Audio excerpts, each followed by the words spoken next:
Les amis les humains, bonjour. Aujourd'hui, je me suis posé la question suivante et j'aimerais bien la partager avec vous.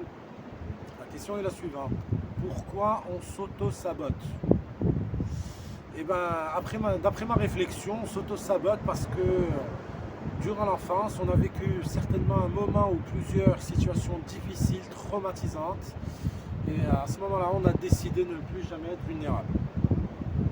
C'est pour cela que, à partir de cette situation, on a décidé de ne plus jamais montrer qui nous sommes à 100%, de ne pas demander aux autres lorsqu'on est dans le besoin, et de ne pas faire confiance aux autres à 100%, etc. etc.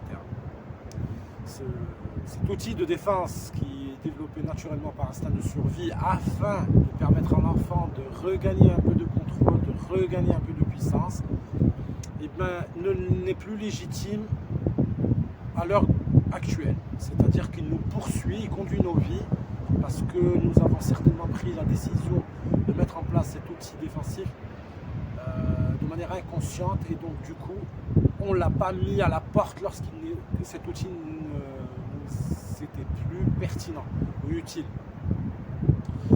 Et donc aujourd'hui, comment ça s'exprime là?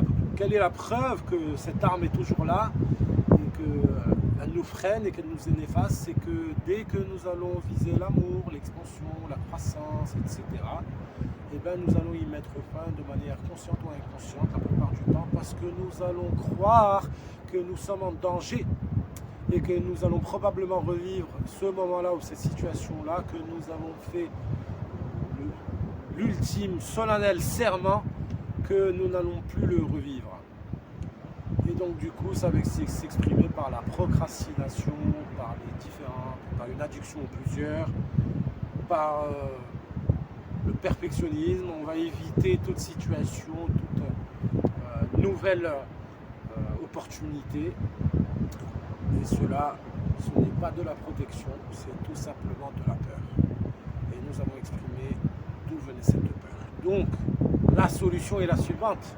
C'est déjà d'en être conscient, et ça je pense que vous l'êtes, en tout cas au moins maintenant, et de travailler là-dessus, c'est-à-dire parler à cet enfant, convaincre cet enfant qu'il n'a plus besoin de cette arme-là, de cette défense-là, et que tout va bien à ce niveau-là. Et vous allez voir que les choses avanceront beaucoup plus rapidement que vous le pensez. C'est juste exceptionnel. Une très bonne fin de journée. Au revoir.